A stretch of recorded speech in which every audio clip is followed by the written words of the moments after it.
ভাবে একটা মানুষকে নেগেটিভ বানিয়ে দিল এক চুটকিতে। আর এই মেয়ের জন্য আমি প্রত্যেককে বলেছি যাও গিয়ে মেয়েটাকে সাপোর্ট করো, এই মেয়েটার পেজে গিয়ে দেখে। এই প্রতিদান মা, ভালোবাসার এই প্রতিদান, ওকে সাপোর্ট করার এই প্রতিদান আজকে আমি পেয়ে গেলাম মা। আচ্ছা আচ্ছা, আর কোনোদিনও আর কিছু আর কোনোদিনও বলিস না কিন্তু আমাকে সাপোর্ট করে দে। তুই আজকে আমার ব্লগে যেন আমার পেজটার নাম লেখা হয়, ঠিক আছে? 2 মিনিটের জন্য ঘামের মধ্যে দাঁড়িয়ে তুই সবাইকে বল এখনো লোকজন দেখছে। এমন ভাবছে এতক্ষণ ওর গায়ের মধ্যে এসি চলছিল, ওই ভিডিওটা এতক্ষণ ধরে মানে এখনো লোকজন দেখছে, কিন্তু লোকজন পেজটা লাইক করছে না। কেন করছে? কেউ করবে না, না একদম না, ওর কথা শুনে আমাকে অপমান করেছে। আমি অত দূর থেকে এসেছি, আমাকে অপমান করেছে, অতএব শোধবোধ হয়ে গেছে, ঠিক আছে? শোধবোধ হয়ে গেছে। ও ভালো, আমিও ভালো।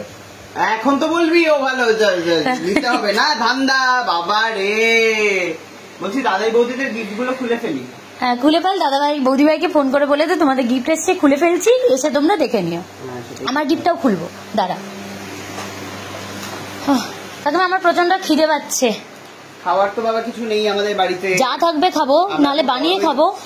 আচ্ছা আমার গিফটটা ওকে দিয়ে আমি খোলাচ্ছি। বাহ ঠিক আছে। ভাত আছে?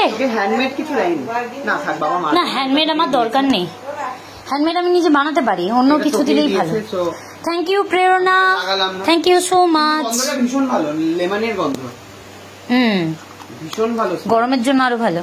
আর নেক্সট থ্যাংক ইউ প্রেরণা। তুই কি বুঝতে পারছিস তোর গায়ের ঘামের দুর্গন্ধ? তো হ্যাঁ ও বুঝে গেছে, ওই জন্য।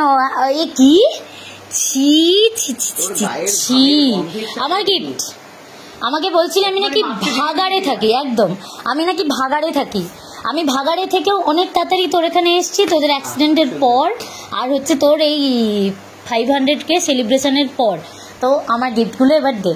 সেই পাহাড়ে গেছিলি, ওটা নেই বলে এসছিস তুই, আমি জানি না, তুই ব্লগে বলেছিস তোর জন্য গিফট কেনা। কেন নেই? ও কোথায় বলা আছে দূরে থাকলে তাদের জন্য গিফট নেই? আমি তো আসি যখন। ও আচ্ছা, এই প্রেরণা হয়ে গেছে, আইনরি হয়ে গেছে। আইনরির এজ কত আমাকে একটু বল। আইনরির এজ কত বল, এবার আমায় বল আইনরির এজ কত। এদিকে শোনো, প্রেরণা নয় আমার থেকে বড়, বুঝলাম। আইনরির এজ কত বল। আর ওই পুচকেটা অনুষ্কার এজ কত বল। তো আজ আমি চিনি না, অনুষ্কা না কি একটা নাম দেখলাম। আরে একটা মেয়ে, আমি ওকে চিনি না, ব্লগেই আমি দেখেছি ওই মেয়েটার নাম আমি ভুলে গেছি। ও না, দুর্গা নয়, দুর্গাকে তো চিনি না। না দুর্গার বোনের নাম ওটা। না না না না, দুর্গার বোনকে দেয়নি। আরে আরেকজন ছিল, চশমা পরে।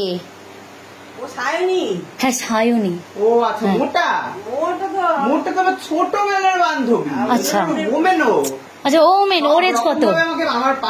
ওর এজ কত? আমি তোর পাশে থাকি না, আমি তোকে সাপোর্ট করি না। মেচেদাই থাকতে পারি, আমি তোকে সাপোর্ট করি না। তোর কোনটাতে আসি না তুই আমাকে বল, কোন জিনিসটাতে আসি না আমাকে বল। তুই এসে আমাকে বলে দিলি যে আমি কেউ না আসুক, আমি কিন্তু দূর থেকে আসি দৌড়ে দৌড়ে, ঠিক আছে? সেটা ভাইফোঁটা হোক, রাখি হোক, যে কোনো কিছু হোক, আসি কি? তাহলে আমি নই কেন? ওর জন্য ওমেনদের আমি গিফট কিনে পাঠিয়ে দেবো। আচ্ছা, ওই পাঠিয়ে দেবো এটা সবাই কিন্তু শুনছে।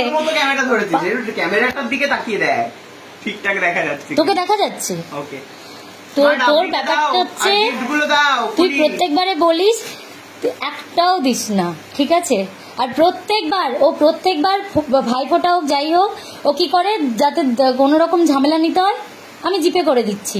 হ্যাঁ 500 টাকাতে কি হয়? ভালো কিছু হয়? ছি ছি ছি ছি, ওরে বাবা। সে কিন্তু তুই যেটা বললি বাকিরা ওমেন, আমি হইনি। আইনরির এজ কত তুই একবার বল। একবার না, সবাই জানে আমার এজ 31। তুই তো বুড়ি রে। হ্যাঁ রে, তাহলে আমি তো ওমেন আগে। এক্ষুনি গিফট দে তুই আমার। বিয়ে কবে হবে নবনীতা? আবার একটু রেহাই দে আমায়। এখন বিয়ে না হলে তো আর বিয়েই হবে না। তো হবে না, না হয় না, আমি ভালো ভালো তো। ভগবান, এটা প্রেরণা। এটা নয়, এটা কেটে ফেললো। ওটা রেখে দাও। ওটা প্রেরণা বাড়ি নিয়ে যাবে। প্রেরণার এটা ঠিক আছে, অসুবিধা নেই। তুমি